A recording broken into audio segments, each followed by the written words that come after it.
Educating Geeks, the podcast where friends help friends discover new passions. In the studio today we have Sarah, Bree, Cassie, and I'm Alice. And today we're educating Miss Bree about Sherlock.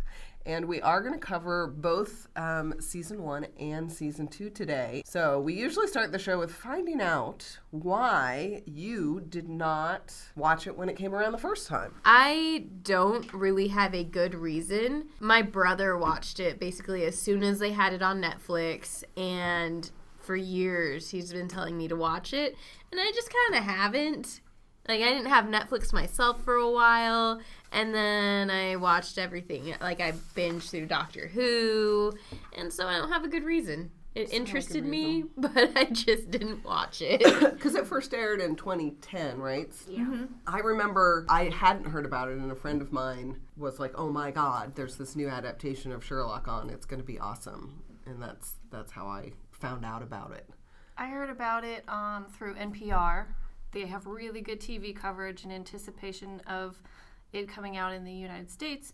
They were talking about it on several different shows, and they all kind of show up on my television feed for NPR on iTunes. I first became aware of Sherlock during the whole Downton Abbey craze when we were importing a lot of British television, and people were really just kind of over the top hysterical about Downton Abbey here. I've never seen it.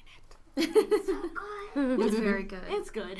I don't know if it's worth, like, the thing that we all do, right, as a society, like the social media, just kind of freak out about stuff.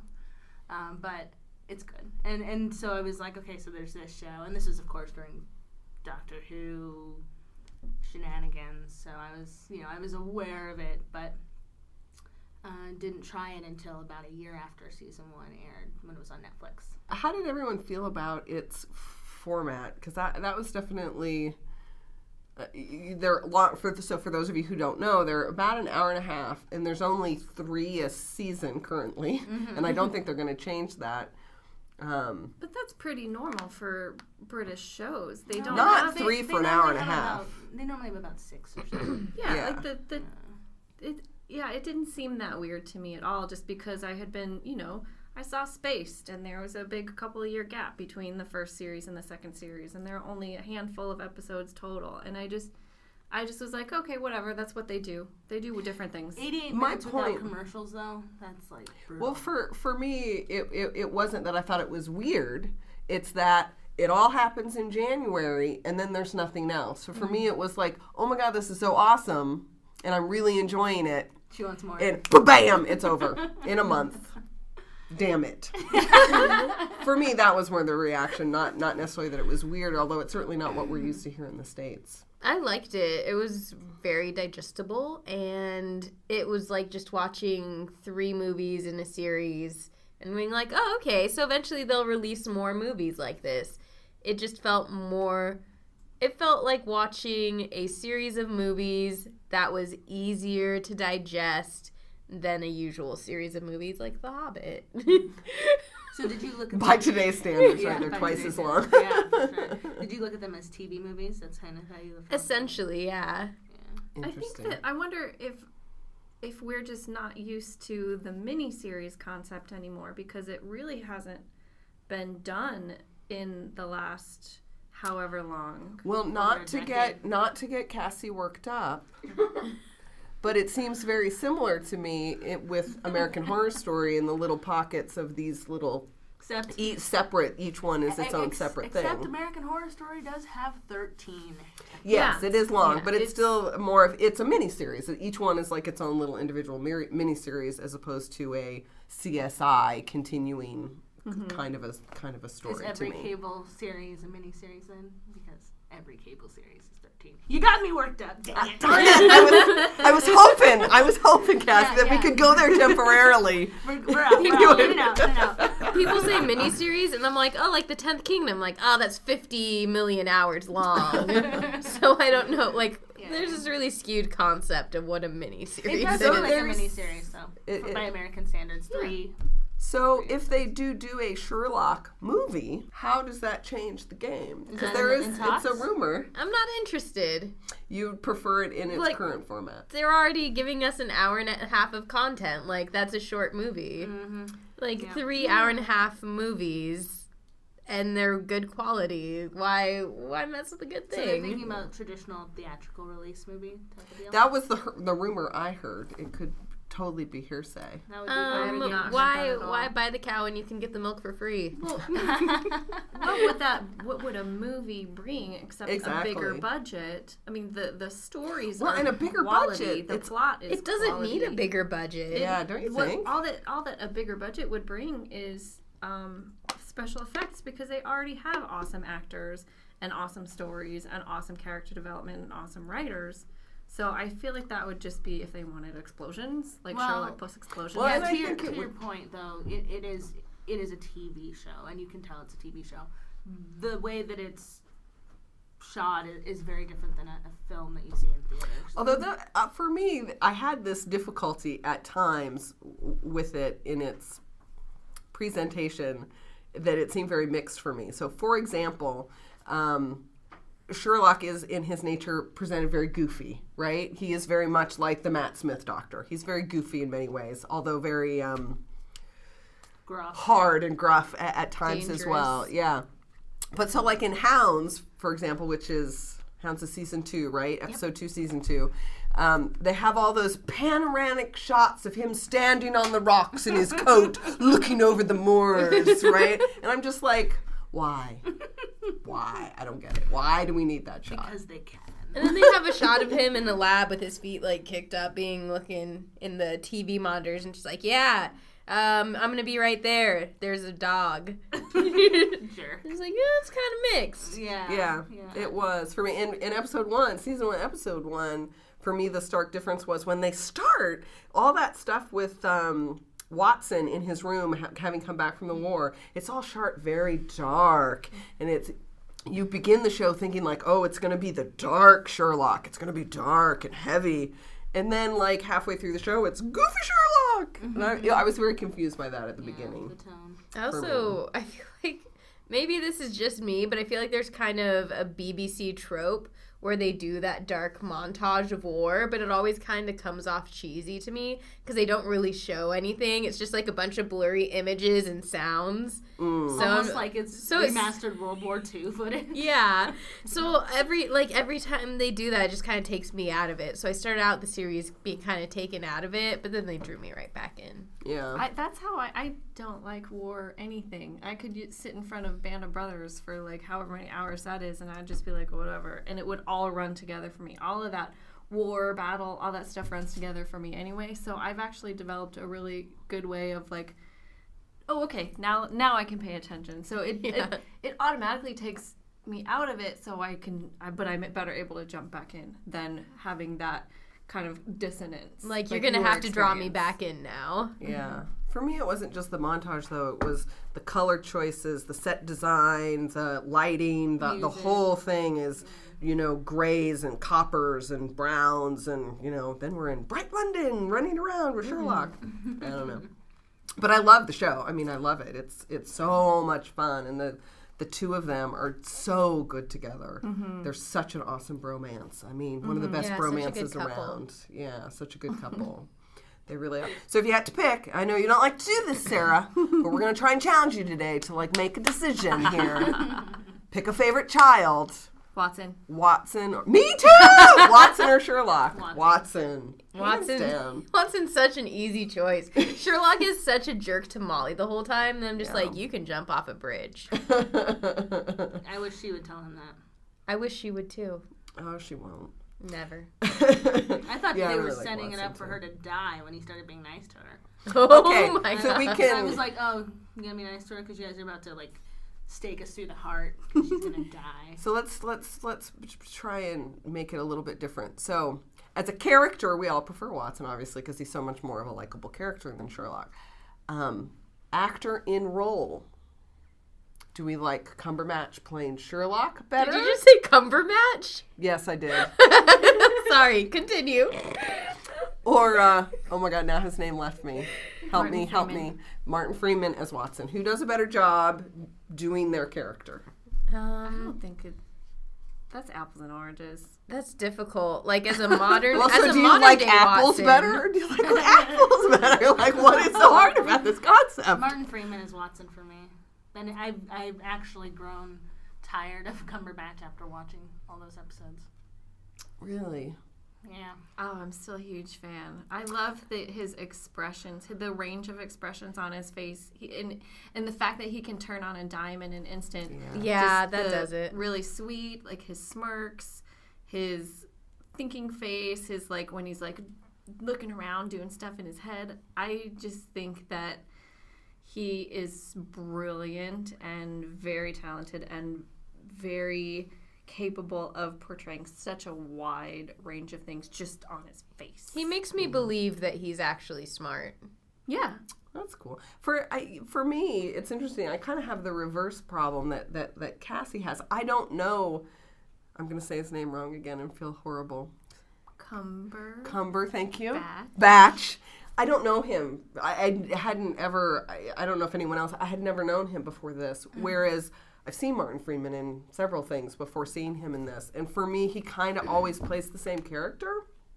And I like his, and Who, don't Freeman? get me wrong, Freeman, yeah. Oh, yeah. I like I both was of seeing them. Hobbit in him as well. Yeah, and I think they both do an excellent job, don't get me wrong. But if I had to pick in performance, I would go with Cumberbatch. Yeah. Good job. After seeing Matt Smith do the zany thing, though, I felt like there's something about Cumberbatch's, who, like most, I've noticed a lot of executive producers, a lot of TV creators have a type. So the Matt Smith and Cumberbatch, that's Stephen Moffat's type. Oh, And I felt like, is he just a fast-talking dime a dozen Brit? Or is he really adding nuance to it? Because I believe that he was smart, and I believe that he was a jerk.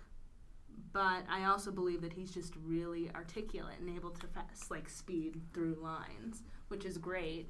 I mean, that helps. What had to have, I mean, if you were auditioning for that would have had to have been one of the One of the things, requisites. right? Yeah. Yes. Yeah, if you, All you quickly have you to can get those do words is out. talk fast to be successful in a BBC show. Get me on there because I can talk fast. if you can talk fast, you can make it on a Shonda Rhimes show or an Amy Sherman Palladino show or The Good Wife. Like, it's not a special trait, but it does help, I think. Supporting characters. Do you have a favorite? Molly, the Mrs. Hudson. Mrs. Hudson, Lestrade, I totally. his brother. I loved. Mycroft, thank you. I love Mycroft and I love Mycroft, Molly. too. And I love Lestrade only because I would date him in a second. I would date him in a second. What is that it man about is hot. him? His salt and pepper hair is. I think it's a salt and pepper Mary. He's like, whatever. He has that He's face. hot. He's just He's classically good looking. He's good looking. Put him in but any era, he would do Mycroft well. is my favorite supporting character. I had no Oh, idea he's that so was the funny. co-creator.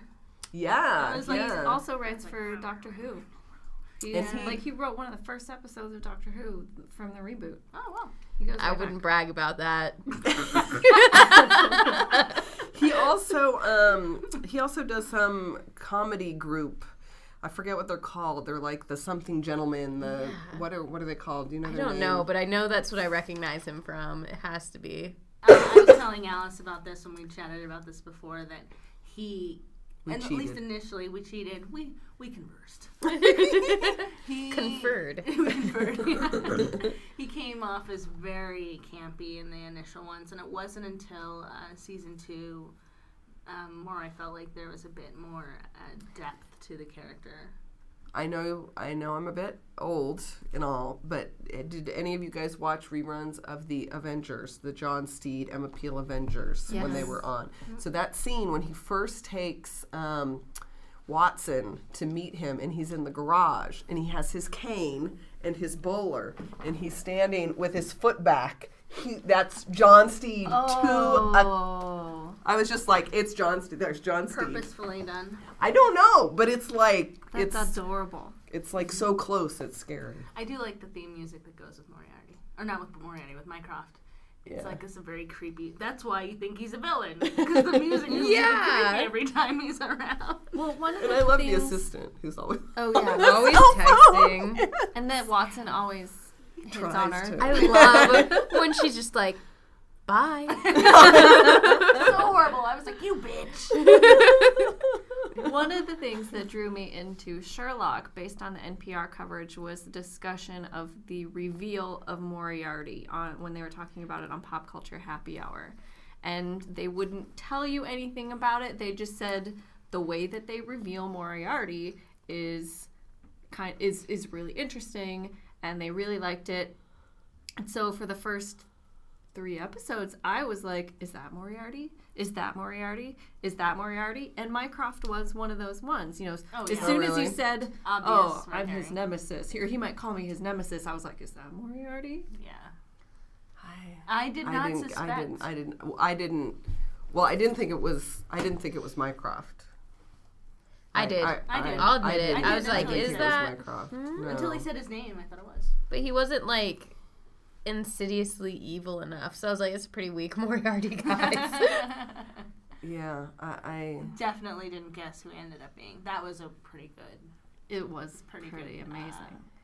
Did anybody think, like, okay, was Watson the Moriarty the whole time? I know they're playing a lot around with this whole Sherlock thing. No. but the thing of it is that the stories actually, although they modernize them and put in those nice 21st century, bits, the blogging and the cell phones and his teeny tiny little magnifying glass and how they brought in the deer cabins. There are other things about each story that actually do a pretty good job. Hound probably is the least close, but actually pulls in the original stories really well. I just didn't think that they would, in a sense, fuck the story that much. You know what I mean? Because they were playing too close to other things within the story. Okay. I think So I sort of trusted that Moffat was going someplace else, but not there. Yeah. The first time that Moriarty did come on screen, I kept thinking about, like, we didn't know who he was, but I kept thinking about him throughout the whole episode. So I didn't know who he was, but he seemed important as soon as I saw him on screen. I was like, they wouldn't have this happen for This no grand reason. sort of, This introduction. yeah. Was it really I that hear you. grand though? He just left It was. I don't feel like you get that much introduction for any peripheral characters in that show. Yeah, like Molly doesn't get that big of even Lestrade, for heaven's sakes. He's just sitting there and they're like, wrong. Yeah. But he doesn't get this grand, parking lot with the shadow and the whole, So what other, you obviously, she made a face, because that works so well on a podcast when we mentioned the For your blogging. benefit. She clearly did not think that was a clever 21st century adaptation. So what did you like about the 21st? And first of all, I guess we should all talk about what our history with the stories are. Had you read? Nope. Had you seen any of the TV adaptations? Did you see the As a recent kid. film adaptations? Yeah, Robert Downey Jr. So that's about it. Yeah. That's about it. How about Take you our own guys? that. I've seen the films. Actually, I was watching the second film And as I was by- watching the series. When you say wow. the films, you mean the recent... most recent Okay. films. I've seen the most recent films. And that was it. So you never read the stories or anything like that. No. And I've seen The Great Mouse Detective. Nice. Nice. But that's Very good. That's it. That's all I Very have. good. I never read the books. I saw the Robert Downey Jr. movies. I don't know exactly what any other exposure to Sherlock Holmes was, but it's so infused into our pop culture, It is. that it's hard to pinpoint. It's just a thing that we all know, and we all know about the deerstalker, and we all know about the magnifying glass, and we all know about how he takes tiny details that other people overlook and weaves these grand stories from them. I just don't know where I know that from. I've also seen Young Sherlock Holmes. Oh, I love Young Sherlock. Yeah, Holmes. So I good. think I saw a clip of that. What famous good. actor was in that? There was a famous I don't actor know. who It played came young up. Sherlock. It came up when we talked about Big Trouble in Little China, if I remember correctly. Was it? It's a great film. So I have read some of the stories. I went through a phase when I was younger where I read some of the stories. My favorite, I looked it up because of another conversation that Cassie and I had. It is the most adapted stories made into film, television, whatever, of any other human character. He is beat out ever so slightly by Dracula. But as a vampire, they didn't count him. But I remember most strongly was the Jeremy Brett adaptation, which showed on Masterpiece Mystery in the 80s, I think, like late 80s. Holmes was played by Jeremy Brett. And that's the adaptation that I remember the most. So 21st century adaptations, you were not so thrilled about some of them. I did not like... I felt like it truly sullied the concept for me that they went so far into this tabloid blogosphere culture, and to the point where I didn't think it was necessary that they needed to be famous. I thought it would have been cool if they were kind of helping under the radar, but by making them famous, well, it certainly helped with the season 2 finale with that storyline, but I just didn't think it was really that necessary to do that, where he's cataloging everything and they're watching the hits, and again they played into all the episodes, but it just seemed like a bit of a bit too much. You know? So in the original stories, that's very much a part of what all of the original stories are. Famous. Well, they're published through. That's what they are. Yeah. They're John Watson telling the stories of Sherlock Holmes. So they're told through his voice. So it's a very important part of the mythos. So when you say they're told through his voice, they're published in some way? So just like he's blogging about the lady in pink, in the original stories, they're publishing his story of a woman in scarlet, I believe is the original story. And it's John Watson publishing his explanation. So it's very much a part of the mythos. It just felt I don't know, contrived, I guess isn't the best word, but I just didn't buy it. It felt not necessarily the blog. I could handle the blog, but in season 2 it went this other direction of fame. I actually thought the way they handled technology and the way the internet worked and all of that fairly well compared to what I usually see on television. Like, they had somebody who actually understands the internet and technology working on their team, saying, like, if somebody loses a phone, this is what they do, because I've lost a phone, and that's exactly what I do. And, like, if somebody writes a blog, if it gets popular, and if it's somebody helping with police cases, like, this is what's going to happen.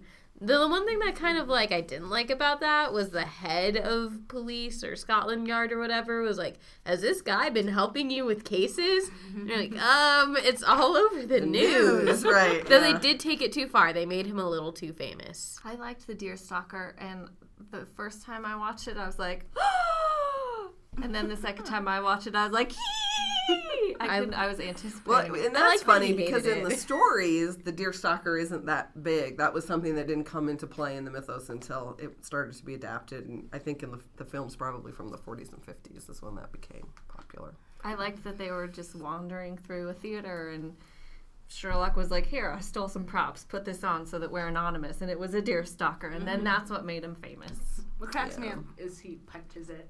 Like, he's like so irritating. Yeah.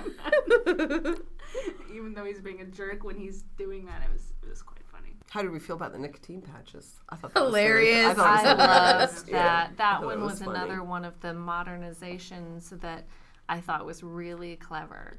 Though when I saw how many he had on his arm, I was like, you're going to die. You are going to be so sick. It's a 3-patch problem. The scene in The Hound where he says, yes, please smoke, and then he's all all in his face. snorting up the snuff. Oh, I laughed so hard. He was such an ass. What was the episode where he was manipulating John into getting him the cigarettes, and he was like saying he wasn't going to go? That's the beginning of Hound. Yeah. Beginning of Hound. That's the beginning of Hound, yeah. That I have to say was pretty complex. It took me a while. I stopped and started many times that episode for a number of reasons. But I will give them credit for those innocuous people in the beginning. Mm-hmm. I mean, talk about a payoff. That was a really solid payoff that was a winding, complex story. The whole thing, all of them were. For educating geeks, I've sat and watched literally hundreds of hours of television and movies. And sometimes I take notes and sometimes I don't, but I have never had to stop, finish writing my notes for 15 minutes, and then press play, watch 5 minutes, and then write 15 more minutes of notes like I have for Sherlock, because it's so dense and well constructed. And just like I started just writing summaries of what I saw on the screen because I remembered, oh yeah, that's going to pay off. Oh, that's a little thing that happened I didn't pay attention to last time. I wonder if that's going to pay off. And then it did. Yeah, Moffat, I mean, because you feel Doctor Who's very much that same way. They're I don't know if they go back and reread old stories or like how far they plan them out, but there are always those little bits when you go back, because I recently rewatched Silence in the Library because Ray wanted to watch it, and the little pieces that pay off so far down in the story, they really pay attention, or they really have good script people who like, hey, don't forget, we've got that little bit that we can play with, this many stories out. Now let's talk about Irene Adler. She wasn't like a supporting character, but she was by far my favorite character of the whole series so far. Interesting. Why? There were... Go ahead. Because again, in terms of how it plays out with the original stories is very interesting. So why is she your favorite character? I loved that Sherlock had met his match, not in a way that Moriarty was kind of his match, but polar opposite as far as being a bad guy. But he could... Irene Adler wasn't a bad guy? Excuse me? She was an opportunist. She wasn't... Excuse me? I don't think she was, an angel or on the same side as Sherlock. But she wasn't completely antipodal to Sherlock the way Moriarty is. And her motivations were protect herself, get what she wants, where Moriarty's are fuck with Sherlock. And I really liked that she could play him so well. And then... Well, there's the kind of ongoing discussion that happens in just about every episode. Is Sherlock gay? Is Sherlock gay? Are Watson and Sherlock, are they a couple? And so I was like, okay, well, probably Sherlock's gay. Maybe that's a new thing that they did for the reboot. And then here comes Irene Adler, and she says she's gay, but she's totally in love with Sherlock. I had already assumed that he was gay, and he seems to have some feelings for her, too. And even their chemistry, their sexual chemistry, just the way that they matched up, I wished her motivations were nicer so that I would have totally shipped that. Well, just to jump in really quick with the are they gay? Aren't they gay? They say they are. They say they aren't. There's actually a spectrum, and everybody falls somewhere on the spectrum. If you believe in the spectrum. If you believe in the not everybody believes in the spectrum, but if you go based on the spectrum, yeah, they totally fall. Sure, kind of, they're not on the end points of the Kinsey scale. And I know they're kind of towards the middle, both of them. But the fact that they kind of revealed that they, well, at least with Irene Adler, she was like, I'm gay. But you kind of moved me a little bit closer to the center of this spectrum. Yeah, and there are also I just know people who, I know somebody who's been straight, but then he met the right guy, and so he's like, generally I'm not interested in guys, but I'm with this guy. And a chick who's lesbian, but she met some other guy, and she's like, okay, yeah, this guy. I know people who've been like, yeah, I'm absolutely straight, and met a girl. And, sexuality is just kind of weird. Right. And that's what I love. And, who knows what's going on with themselves at any given time. Maybe you do, maybe you don't. And then something comes out of the blue and changes you. What I find fascinating anything could happen. Is the drive to have a partner for Sherlock. Right. Because that is often the case that like in The Hobbit, where they have to put Legolas and Turiel they have to have romance. There must be romance. In the books, it's not in the books. She comes, she's in the story, she is gone. She's only mentioned one other time where Sherlock, in a story later in the timeline, says, I've only been beaten 3 times, one of them by the woman. That's the only other time that they're mentioned in the books. The woman, yes, which is why they say the woman, yes, to the books. But there is this need that we have to associate somebody with a lover, with a girlfriend, with a boyfriend, and it is not in the original stories at all. So that's what I find fascinating about it, because in the story, they play it very close. And even in that moment when he says, thank you for teaching me, I've always thought that love was a weakness, and now that I know it is, or something like that, you're not quite sure if he's talking about her or whether he's talking about himself. Oh, himself, really? Right? And really, in the end, the only hint that you have is that he goes and saves her. right? Which I know you talked. Yes, Cassie's rolling her eyes. Yeah, I just whatever. I really felt like it was too much. I was sometimes I was okay with her, and sometimes I was like, "Why are you guys doing this? This is so forced. Her measurements are the code. Oh, whatever. Like, Did anyone whatever. else guess that when you put it in? no. Did No. anyone I didn't I guess it. Not at actually all. guessed it. You guessed it. Get out of And town. I was like, oh, that's stupid. And then it was Yeah. confirmed. I was like, yes, it's still stupid. What if he was off by like a centimeter? centimeter. Yeah. So, Which is easy to be. Who but could he's just not. he's Sherlock Holmes. That's who does. He's just that good.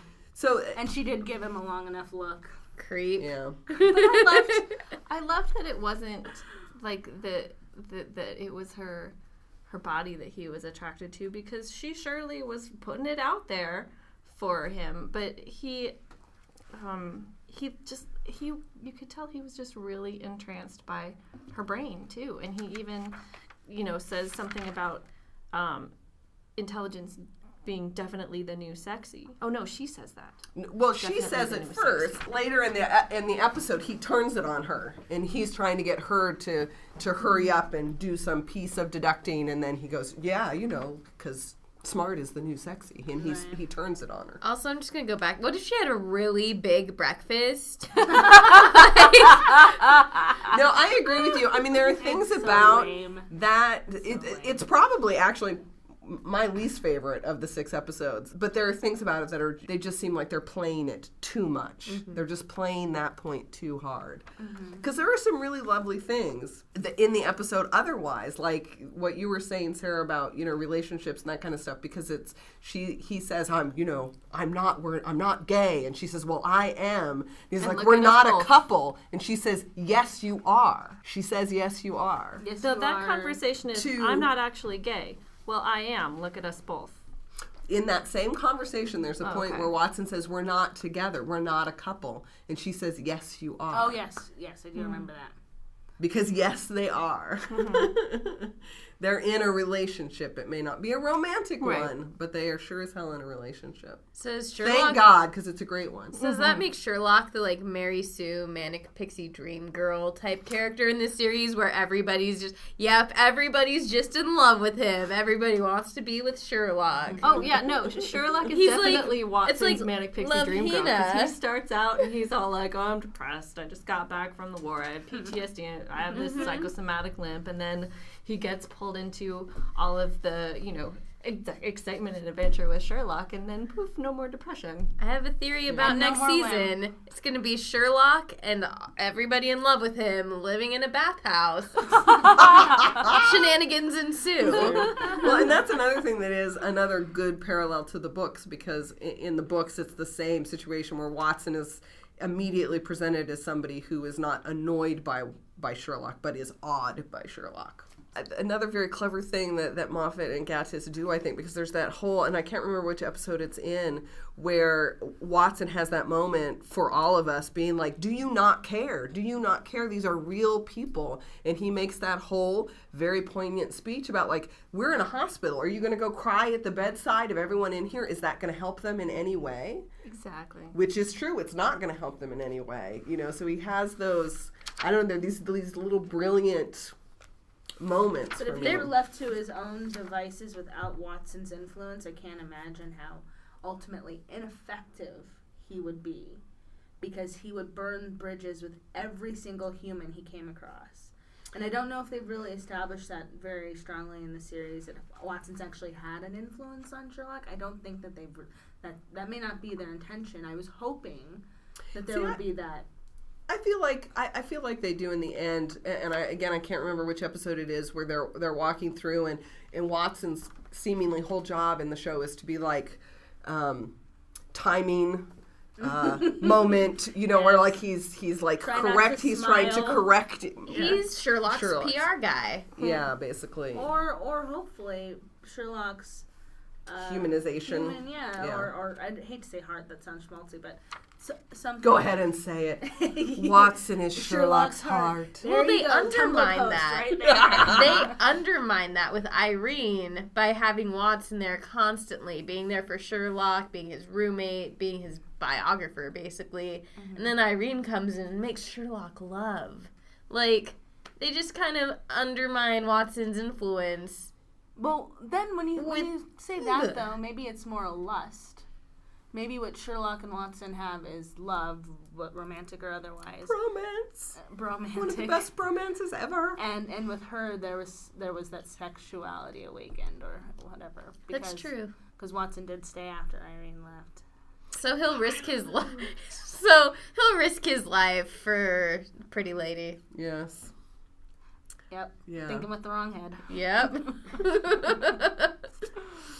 Oh, we haven't talked about. Oh my God, we haven't talked about Moriarty. Can I talk about how I'm in love with Moriarty? It's creepy. It's a bad love. It's a dirty love. But I love Moriarty. She had hearts in her eyes when we talked about him briefly. Did you see me? Yes. Oh my God. Okay, Oh, we're about to talk about.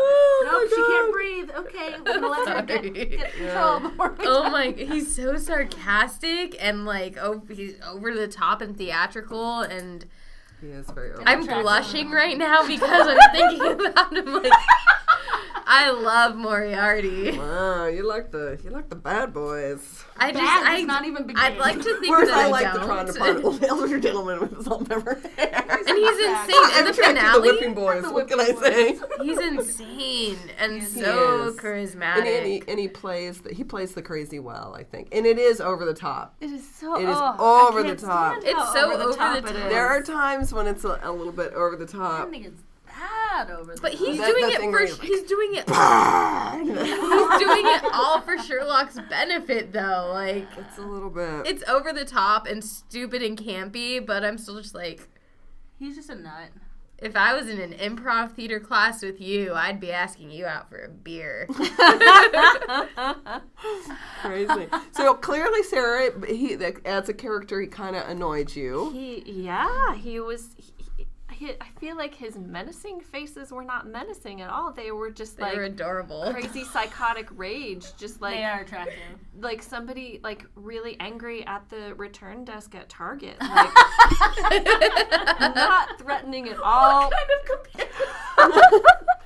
Cassie's losing it. You know, Clearly, you've spent a lot of time at the Target returns counter.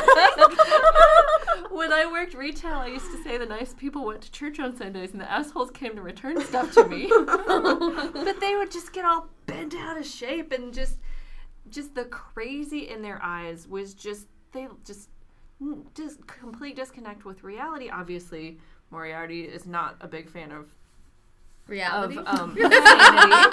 Sanity. But he just it was laughable. It was like when like your kid is really mad at you for throwing away like the broken army toy. Like They're all a bunch of children in this No, show. that's true. I don't know. It was over the top, but so he was probably the hardest character for me to buy into. I'll give you guys that, but I like over the top. So there were, when he does the burn and all that stuff. I enjoyed it. Was I menaced by him? Maybe not, but I enjoyed the moments. Me too. Yeah, I mean, his portrayal I felt like was intentionally over the top. I don't like when these characters in every show does it. Where you've got the villain who just has all of this power and all of these connections completely unchecked. It's not just that they're brilliant and they're obsessed with the main character, but no human can stop them until he puts a bullet in his own brain. Right. But, I mean, it's just... Little spoiler there. No The big day deal. my heart died. I know, we joke about that. Because we are definitely Spoiler. a spoiler show. That was definitely a spoiler. Well, didn't expect it. I didn't think they'd get rid of him so quickly. Mm-mm. do you think they did? I don't Yeah, know. right. That's one of my Right. questions. Is he actually dead, or did he just like Taxi Driver special effects it? Well, let's move on to libations. Chicken game. Damn Are we gonna do rules. like over the whole series or specify Well- like in this show this happened a lot? No, I'm I- doing series. I have ones that will work throughout the whole, but then I have very specific ones for certain episodes, like Rules the and inconceivable. sub-rules. Yeah. Can I So- say, not the first one, Yes, please. because Sarah will take it, because I know Sarah's got it too, is every time they're mistaken for a couple, or anytime anyone suggests they're a couple, because I did like that whole like bit. Mulder Scully type of. From the very beginning. From the beginning. They're just fan baiting the whole time. They are, but it's glorious. And they kept it through every episode. Yep. Like, it was pretty strong. It wasn't just a thing that they did, and then I cataloged them all. So take a shot. Can you make a No, not a shot. Take a drink. No, there are worse ones. I have worse ones that are sipping. That one is shot worthy. Yeah, because they only do it once, typically. Once Once no. the episode. No, there are some that's more, but a shot. And is it for a gay reference or a couple reference or both? Both. Couple reference. Yeah. Any confusion, any reference, I any question. say To them I will being take a a couple. shot if they get called a couple, and only a sip if it is alluded to that they are gay. Okay, fair. That works. Take stands. That works. Okay, so I have one that's in a combination. So you have to take a shot. Well, okay, I'll make it a drink. You have to take a drink every time you think to yourself Sherlock is being a dick. But then you have to take a shot if you think Sergeant Donovan is being a bigger dick. Oh, she's. Oh I don't my like her. gosh. Right? Holy crap. Yeah. Yeah. Okay, 3. I say you have to take a drink every time you feel bad for Molly, just as Yeah. a like, I'm with you. Well, you know what I was thinking the whole time? I was like, Molly, be more like Martha. Become Martha. Yeah. You Right? gotta leave. Get out of there. Realize that he's playing you and say, fuck you, Sherlock. Yeah. Okay, go ahead. Sarah. Drink when Sherlock gets really frustrated. I was like, frosted? When does he get frosted? What? Drink when Sherlock gets too frustrated to explain exactly what's going on in his head. Like when he's all like, oh, you people are so stupid. Here, let me lay it out for you because you obviously can't tell what's going on. What it must right be in front like of in your eyes. pathetic little brains. Yes. Such an Aw. asshole. That's a shot. Yeah. Anytime Watson regrettably commends him, like that was amazing or that was awesome. Take a drink. Take a drink. Take a shot anytime Sherlock turns up his collar and looks cool. I British say Fonzie. take a shot every time Sherlock has been talking to Watson while he's not there. Yes. Oh, yeah, that was one of mine, too. He does that a lot. What the hell is wrong with that guy? I think it happens love it. infrequently enough that you should have to take a shot for it. Yeah. Okay, fair enough. I said, pass me a pen. Really? Really? How about you, sir? You got another one? Yeah. Oh, and then kind of the same thing. Like, drink when Sherlock gets Watson to get something he could have gotten more easily himself. Like the pen, the phone in his jacket pocket. Yes. The Watson's phone when he wanted to text the cabbie with the pink phone. Yes. He's such a jerk. I also think that you should take a drink every time Sherlock smiles. Because the ways that he's not like ever just like, oh, this is happy, this, this is a normal smile. They're all kind of menacing. They're a crazy smile, But for still, sure. still kind of The beautiful. genuine ones are when he and Watson laugh when he's in the sheet in the palace. That's a genuine Yeah. laugh and They were smile. laughing. I was not. Woo! He's okay. So yes, I actually may have to just drink every time I think he's being. Is that what you said? Just drink. Yes, Because, I mean, yeah. If 'cause he's You're being, just I going to be still will get chugging drunk. I through the whole you'll be chugging through the whole thing. show. The whole show. You'll have alcohol poisoning for sure. I'll You'll have to start wait like till he's him. off screen. And you're like, oh, thank goodness, I can I breathe. can breathe now. So if while you're watching you find yourself needing to go to your mind palace, then you must go into the kitchen and make everyone else in your watching party their favorite drink and bring it back to them. Nice. Sorry, I just did hand motions. And they worked. And- in the first 3 episodes, take a drink, take a shot when Sherlock fights a dude while Watson is not around and then doesn't tell him about it or just blows it off. Oh, what was that? That Every time scene. Sherlock does what? Fight someone Yes. when So Watson's not around. can we take a drink every time Watson is given like pertinent information about shit and doesn't tell Sherlock? conversely. Yeah. Like really Fair. important stuff Yeah. and doesn't Fair. share. Yeah. Sorry, Bridget. Oh, I got skipped. I have take a drink every time text starts appearing on screen. So every Yes. time like words are just. Yeah. I say you take a sip for every word you see. I say you take a sip every time there's a bit with a cell phone. Yeah. Because the word situation for the pilot, wrong. Mm-hmm. We're in trouble. It'd be hilarious. Or you just have to drink slowly the entire time. Yeah. Yeah, so my show specific ones are if anyone in your group shouts inconceivable during A Study in Pink, everyone has to take a shot. I can't remember which episode it is, but in the episode where Sherlock is, but it's not the cousin, it's the blankety blank blank, where he's clearly watching the television, he's watching a movie, and you think to yourself, oh my god, I do that when I watch movies. You have to take a shot. That was a human moment for him. Yes, that was a human. I have waterfall when the hat is on screen. So that just means you have to like keep drinking for as long as the hat is on screen. Nice.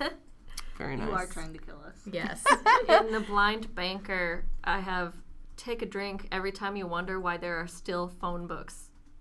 Because there are several phone book references in that episode. Right. What do we all do with our phone books? We like get it and we're like, why did anyone give this to me? And then waste of paper. Go Yeah. straight into the recycler. Yeah, exactly.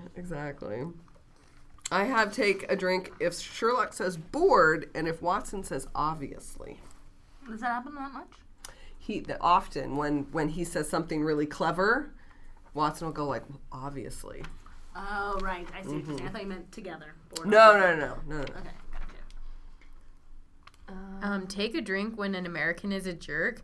And also take a drink when an American has the most West Coast accent you've ever heard. Like in the car? In the Like, that guy was such, what? That guy had such Are you a the bad police? American. Great. That was so fake.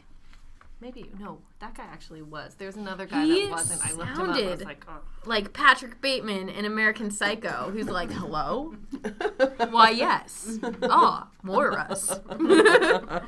Like, what? In A Scandal in Belgravia, drink every time Irene Adler says, I know what he likes, or I know what she likes. That'd be quite Anytime Irene Adler is a whore. A hooer. a hooer. Oh.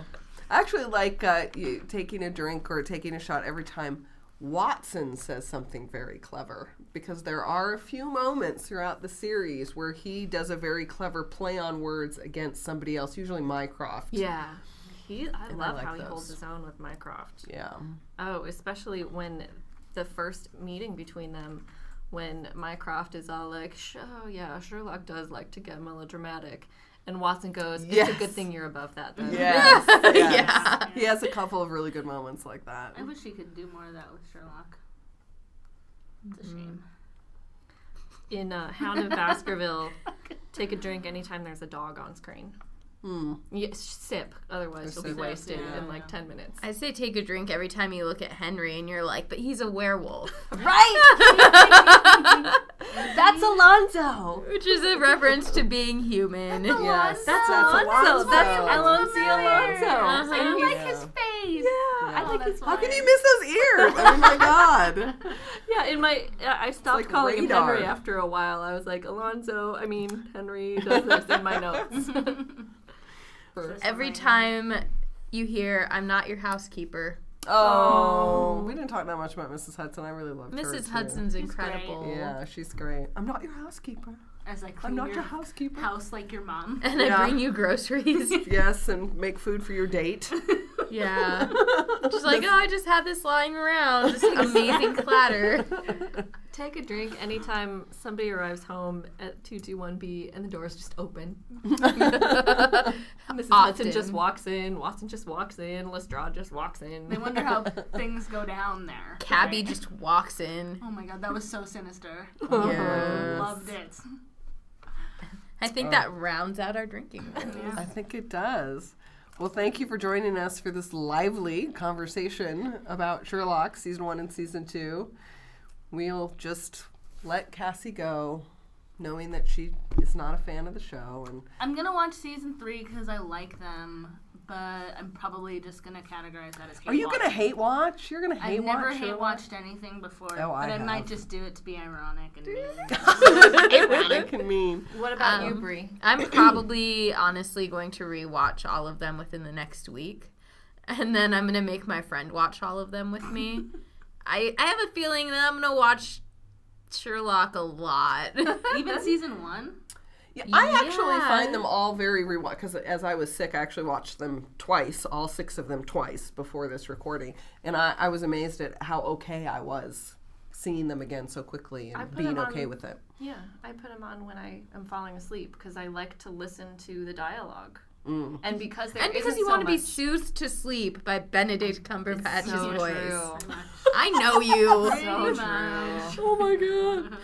Oh, well, thank you. Like I said, thank you for joining us. And this has been, Sarah. Bree. Cassie.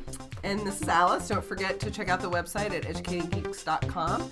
We're also on Twitter, Google+, Facebook, and Tumblr. Bye.